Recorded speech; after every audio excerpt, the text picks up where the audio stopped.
Okay, let's switch over from multibody to our sketch tools. And sketch tools have been in the software since the beginning of the software almost 20 years ago. But what we've done is gone back and readdressed something that is the basis for the product. And in this case, nothing is immune to being enhanced. So we're going to show you how we can remove button picks and workflow using the same steps that you do today, but with a drastically improved series of clicks that we're going to have less interaction, less need to exit a tool, and then get back into that tool in order to go ahead and select features to add relationships to. There's a new sketch feature, and then there's also some other tools that allow us to walk through these processes in a more cohesive workflow. So we got an existing part here. Let's just go ahead and edit this feature. We'll get down into the sketch. And I'm going to start off with just removing some of the data that we have over here on the left-hand side. So we'll just do a little window select for that. First thing we're going to draw is going to be a tangent arc. Now the tangent arc, as you know, is going to add a relationship from the originating entity, its adjacent entity. But where it ends is kind of up to where the geometry around it is. In this case, when we end this arc, we're going to immediately be presented with the capability to add the relationship to the second entity. In this case, it's going to be tangent.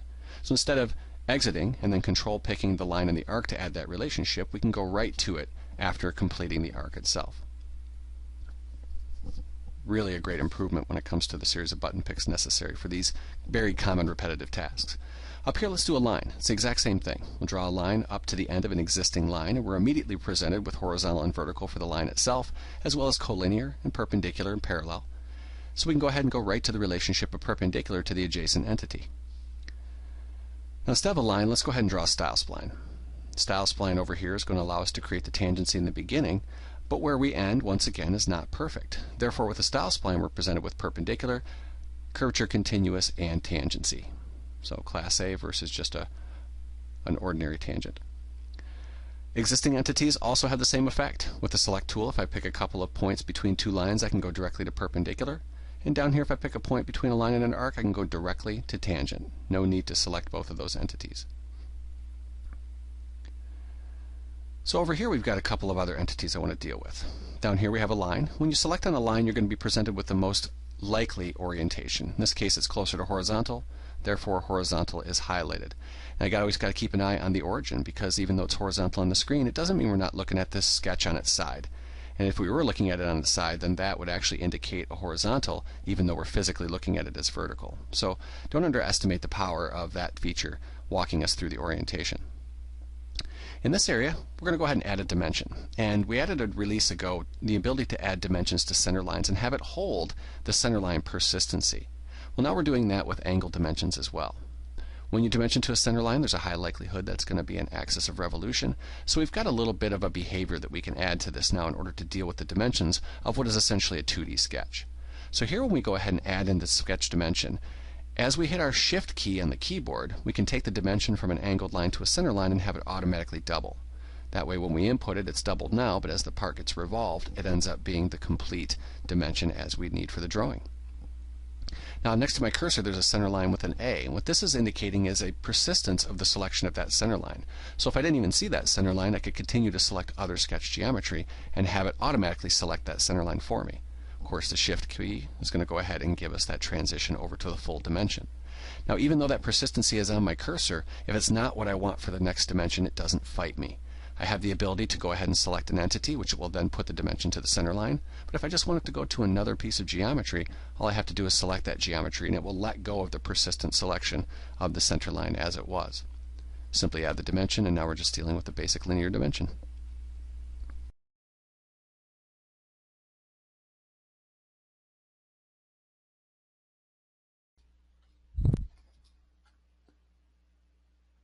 All right, let's see if everybody can hear me still. Okay, we are back. Had a little bit of audio difficulty there, sorry about that.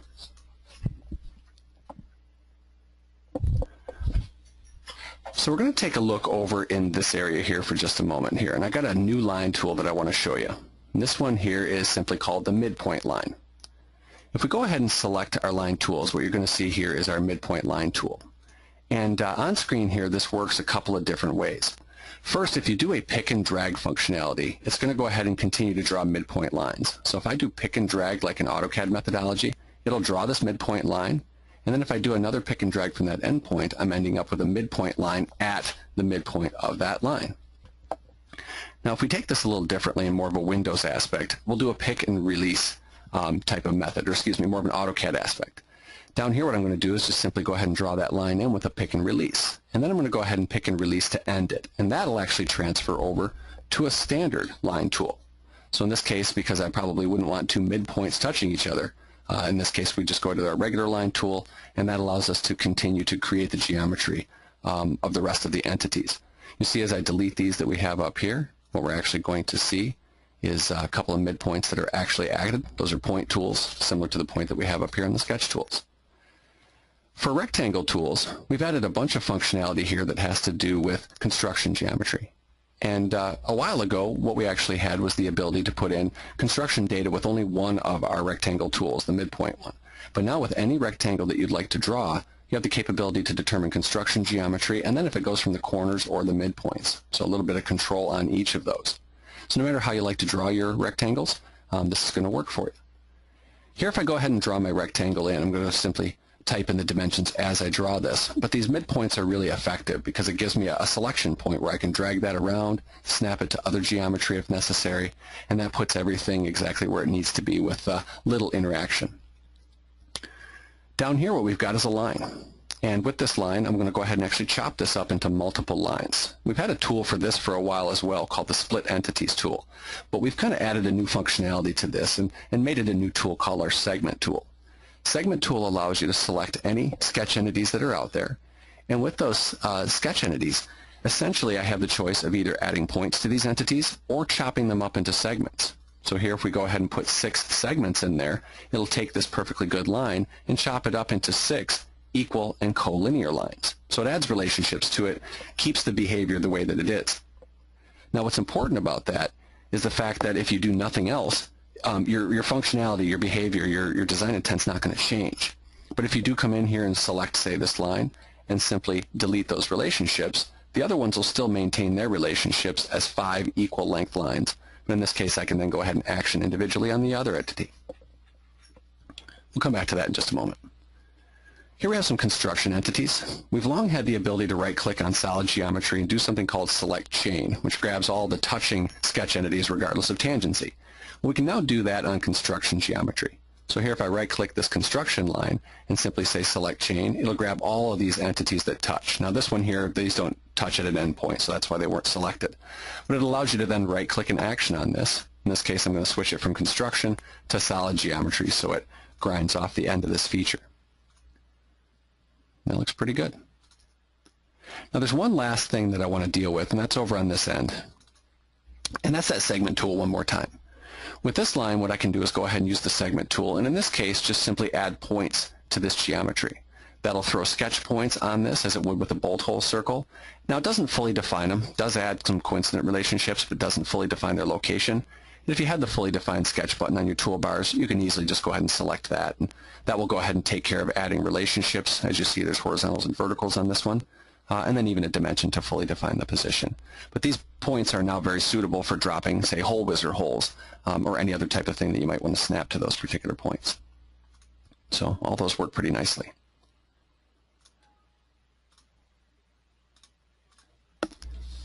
Okay, let's head back out